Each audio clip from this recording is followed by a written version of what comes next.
Olá pessoal, vamos então resolver os exercícios para a gente praticar um pouco como é que funciona o for loop aqui no R. Nesses exercícios, os exercícios 4, eu quero que vocês criem funções usando apenas as funções aritméticas básicas e a função for, function, return, o C, o length.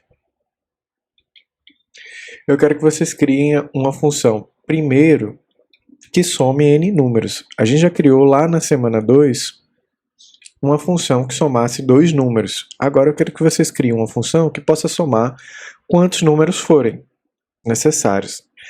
Claro, não pode usar a função pronta, sum, certo? Então, pausa o vídeo, tenta resolver e eu já mostro para vocês como é que faz. Certo, então vou chamar aqui minha função de soma. Eu coloco a setinha, escrevo function. Qual vai ser o meu argumento? Se eu quero que o usuário ele possa entrar com n números, né, ele pode organizar esses n números, todos esses números, num vetor. Então, vou colocar aqui como vetor. Abro as chaves, fecho as chaves.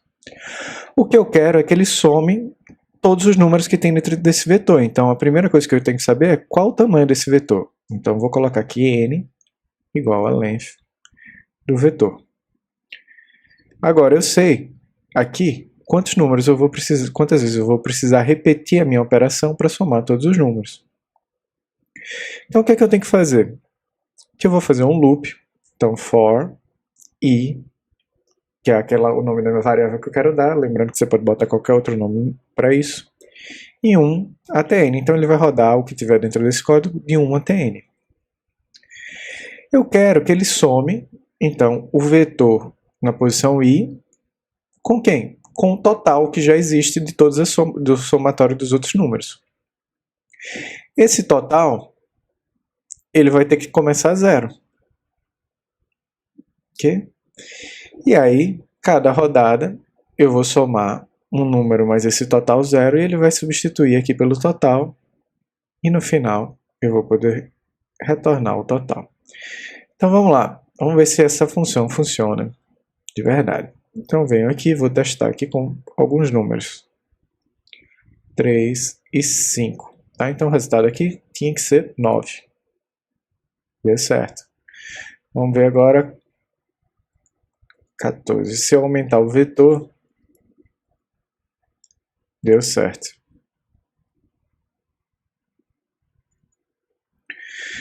Ok, então parece que a nossa função aqui, ela soma quantos números a gente quer. Você vê aqui que eu usei o for loop com uma estratégia diferente de substituir, né, o total toda a rodada do meu for loop. Tem outras maneiras de solucionar isso aí. Essa é uma delas. Você pode ter feito de outra forma também. Não tem nenhum problema.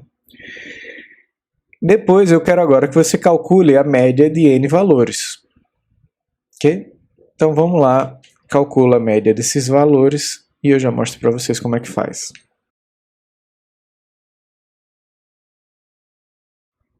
Então vou chamar minha função aqui de média. Essa função também vai seguir a mesma estrutura, que é um function. Aqui dentro, como eu fiz na anterior, vou utilizar um vetor de entrada. Abro as chaves, fecho as chaves. Aqui, eu preciso saber, então, primeiro qual é o tamanho do meu vetor. Então, vem aqui length, vetor. O que é que vai ser a média? Ela vai ser o somatório de todo mundo dividido pelo tamanho daquele vetor. Então, o que eu posso fazer é copiar, fazer a mesma estratégia que eu fiz aqui em cima. Então, vou copiar aqui. E no final, dividir isso aqui por n. E eu vou colocar aqui como resultado. E vou retornar o resultado. Vamos ver agora se a nossa função de média funciona.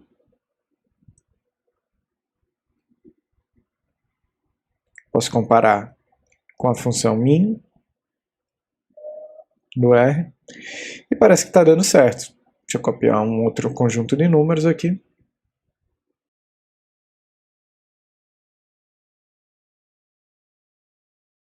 E realmente a nossa média Deu certo isso aqui sem usar a função média de fato.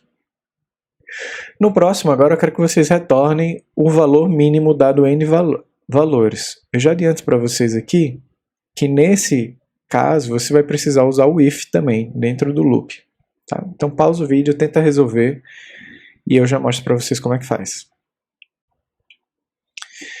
Então para resolver essa função aqui, a primeira coisa que eu tenho que falar é qual o nome da minha função. Vou chamar de mínimo, coloco a setinha, escrevo function. O meu argumento vai ser igual, né? Vai ser um vetor, porque aí desse vetor eu posso calcular o mínimo, qual é o valor mínimo do vetor inteiro. Abro as chaves aqui, fecho as chaves, e aqui dentro vai o corpo da minha função. Como eu vou ter que olhar todos os números para ver qual é o menor, eu tenho que saber primeiro quantos números tem esse vetor. Então vou aqui, length vetor, vai ser igual a n. Aqui embaixo, eu vou ter que dizer para ele qual é o valor mínimo. Então sempre eu vou ter que testar, né, na minha lógica aqui dessa minha função, eu vou sempre ter que testar um valor contra o outro e vou mantendo, né, o valor menor de cada uma dessas comparações par a par.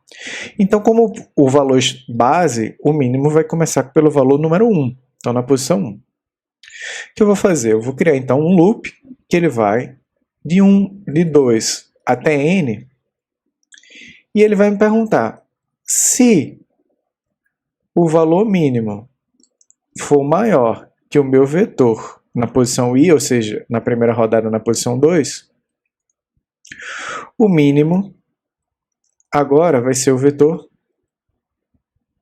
i. Se isso aqui não for verdade, não faça nada, mantenha o mínimo igual. E depois você vai me retornar o mínimo. Só que tem um negócio aqui, ó, eu botei a função em um objeto com o mesmo nome, então eu vou evitar isso aqui, vou colocar ele de mini, para não ter problema. Ok, carreguei minha função, vou testar. Mínimo, num vetor, 20, 30, 40. Ele deu como 20. Vamos mudar agora. Vou colocar aqui o 20 nessa outra posição, continua dando certo. Deixa eu escrever um vetor agora que vai de 1 até 100. Deu certo. Um que vai de 100 até 1. Também deu certo. Até 2. Deu certo. Ok. Então parece que a nossa função de mínimo funcionou aqui. É uma função relativamente simples, mas a lógica dela aqui vocês tinham que articular tanto o if quanto o for com tudo que vocês aprenderam. Para o próximo exercício, vocês vão ter, então, que criar uma função que ordene os valores de um vetor do maior para o menor. Também é uma função relativamente simples, mas cuja lógica é um pouco mais complexa. Então, para tentar resolver, pensa um pouco como fazer esse algoritmo. E eu já mostro para vocês.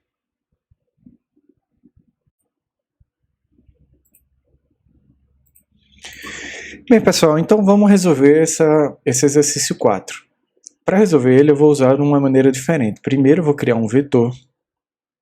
Então, digamos que o vetor seja 5, 10, 7 e 20. Se eu quero organizar esse vetor do maior para o menor, eu quero que seja 20, 10, 7 e 5. Como é que eu faço isso? Então, a primeira coisa que você tem que parar para pensar é como é que seria um algoritmo que ordene do maior para o menor. Uma maneira de fazer isso, por exemplo, seria eu olho primeiro o 5 e comparo se ele é menor que o 10. Como ele é menor que o 10, eu troco o 10 com o 5 de posição. A mesma coisa eu faço para o 7. Como o 5 é menor que o 7, ele troca de posição com o 7. Como o 5 é menor que o 20, ele também troca de posição com o 20 e o 5 vai acabar lá na última posição. Eu continuo fazendo isso com o 10 e assim por diante. Tá, então como é que eu vou escrever esse meu código? Então a primeira coisa que eu tenho que saber é qual o tamanho do meu vetor. Então eu vou usar aqui, length vetor. Tá, então eu vou criar, depois a gente vai juntar esse código aqui dentro de uma função. Então eu tenho que começar o meu loop. Primeira coisa que eu vou olhar eu vou de 1, e vai ser de 1 até o n. Só que ele não pode ser até o n, porque quando chegar no último número, eu não vou poder comparar ele com 1 a mais. Então vai ser n menos 1. E é aí que está o truque. Como eu vou olhar cada número e comparar ele com todos, eu vou ter que ter um outro loop aqui dentro. Esse outro loop eu vou chamar de for, vai ser j, né, ao invés de i. E esse novo loop ele vai sempre olhar para onde eu tiver o meu número mais 1, porque eu só vou comparar ele com o próximo, né? Não vou começar dele. Então vai ser o quê? I mais 1 até n. Abre e fecha chaves. Aqui dentro eu vou perguntar simplesmente se o meu vetor na posição i ele é menor que o vetor na posição j. Se isso for verdade, então eu vou ter que trocar o meu vetor na posição i pelo vetor na posição j. E vice-versa, eu vou ter que trocar o meu vetor na posição j pelo meu vetor na posição i. Só qual é o problema? Quando eu fizer isso aqui, ó, o meu i já não vai ser mais o meu i, vai ser o j. Então eu tenho que guardar esse meu vetor i num arquivo temporário, que eu vou chamar de temp. E ao invés de vetor i, eu vou chamar de temp aqui. Então, vê só o que ele está fazendo. Eu vou entrar primeiro com um loop na posição 1, e ele vai olhar 1 contra todos os que tiverem depois da posição 1, né? Ou seja, de i mais 1 até o final. Eu vou perguntar se aquele número ele é menor que o próximo vetor. Se for verdade, troque eles de posição. Se não for verdade, deixe eles na posição que eles estão. Continue comparando com todos os outros números depois dele e siga para o próximo número, e assim por diante. No final, então,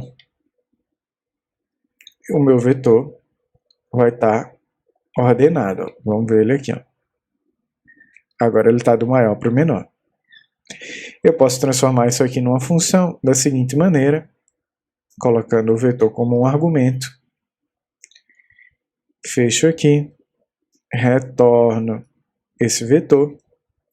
Se eu selecionar tudo, aperto Ctrl I aqui e dou um nome, que vai ser ordenar para a minha função. Posso testar aqui a minha função ordenar com aquele vetor que a gente estava usando. Está aqui dentro. Então vou carregar. Ordenar, posso testar com outros números.